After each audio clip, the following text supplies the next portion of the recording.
Do you want to know how bad Last Crusade for the Sega Master System is? It is so fucking bad that it actually made me appreciate the NES versions of Last Crusade. That's right, the lame-o monochromatic piece of crap from Ubisoft and the aggravating as hell Tato version.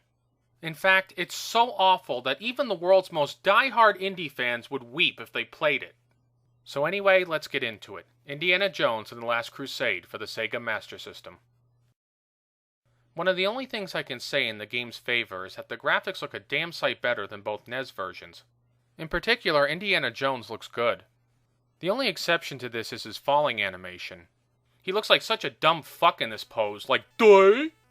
However, in the fourth level, there's a big problem with these graphics. It's these damn platforms.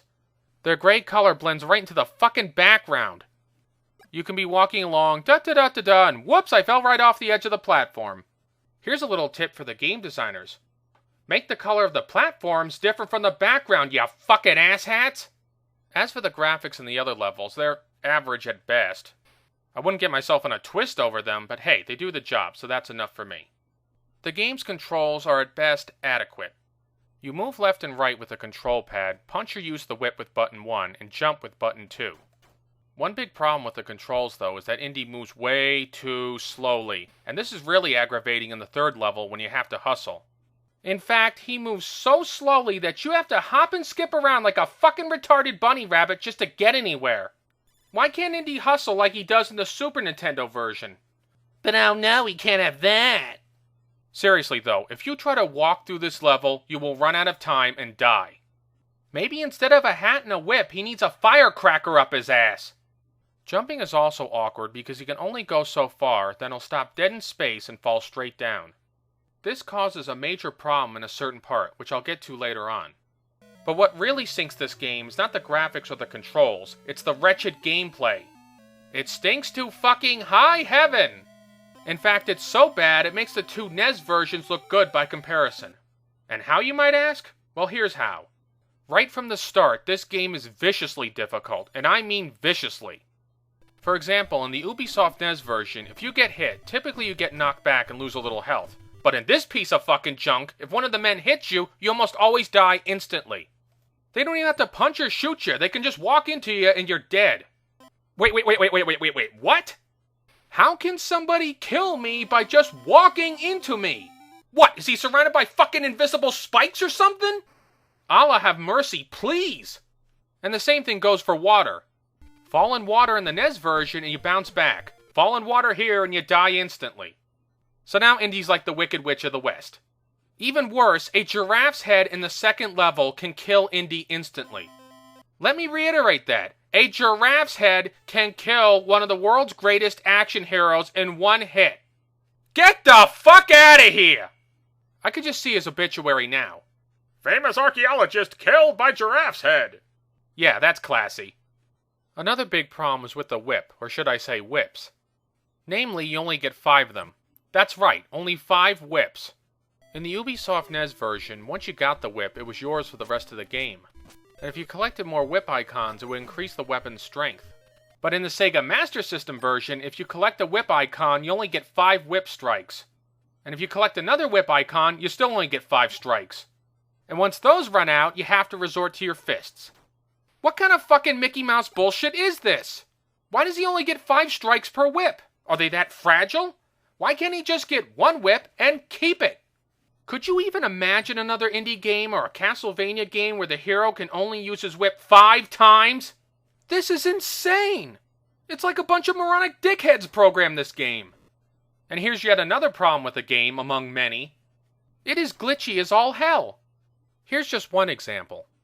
When you get the Cross of Coronado, you think, okay, I can go back the way I came. But guess what? You can't! Look at this shit! By all the laws of video gaming, you should be able to jump back onto the rope and climb back up. But you can't! Why? Don't ask me! I didn't program this fucking nightmare! Hell, in the NES Ubisoft version you can do it, so why can't you do it here? There's another way around that involves a collapsible bridge.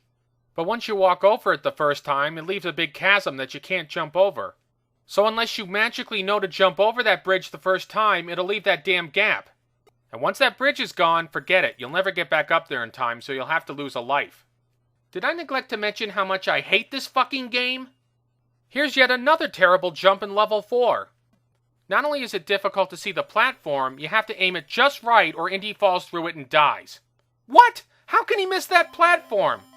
Was their idea of playtesting just to shove the game cartridge into the console and then take it out again? Here is the bar none absolute worst jump though, and it's in the 3rd level. I jump from one rope to another to save time, and I almost make it. Then suddenly I hit an invisible fucking wall and fall to my death. God damn it! Oh, and here's the real kicker. In the Ubisoft NES version, you can get across just fine, but in this one, no dice. If this goddamn level had a twat, I would punch it so fucking hard that the whole game would abort itself. Oh, and here's one more slap in the face for you. When you get to that spot, the hourglass disappears, so you run out of time and die no matter what. Think happy thoughts, film and stuff. Think happy thoughts. Don't think about butchering those goddamn game programmers with a machete. No, just keep thinking happy thoughts. Now that I've got my blood pressure up into the fucking stratosphere, let me at least try to give some more good points about this game. What few of them there are. The good. You don't have to collect torches like in the Ubisoft NES version. Also, you don't have to play through an annoying puzzle level or an even more annoying motorcycle level like you have to in the Taito NES version. And you don't have to copy down what the fucking Grail looks like, so that's a plus. Finally, the whip is better in this version than it is in the Taito version. As for the bad, well, I need 10 hours to go through the bad, so let me sum it up. If you bump your head on the ceiling in the Ubisoft version, nothing happens. If you bump your head on the ceiling in this version, though, you take damage. And if you do it enough, you die. So Indiana Jones must have a head like a fucking egg. One other bad point is that some of the levels barely even have any enemies in them. This is particularly true in the Zeppelin level. It's like, where the fuck are all the Nazis? Did they all go on coffee break or something? The last level is yet another aggravation among many in this game.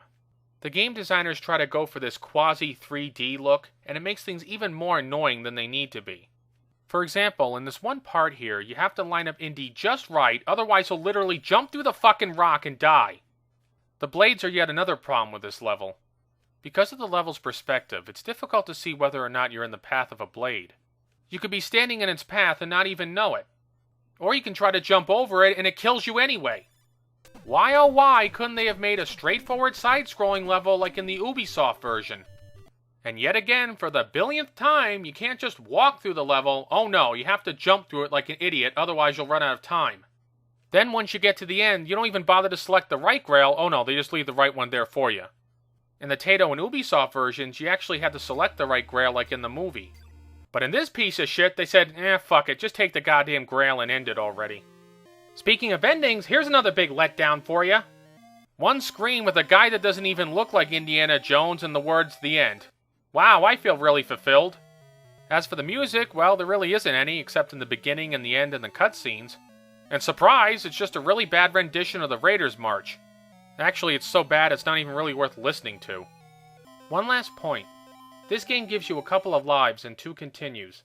Which might seem like a lot, but you're gonna go through them like an anorexic goes through diet pills.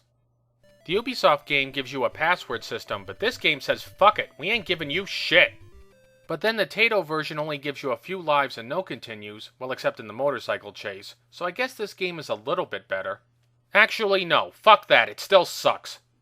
Bottom line, if you have to play a Last Crusade game, don't play this one because it's fucking atrocious.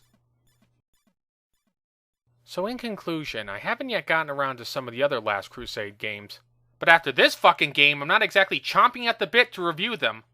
If you really need to satisfy your Indiana Jones fix, just go play the Super Nintendo version. Trust me, it's a lot better. This is Film and Stuff signing off. Thanks for watching.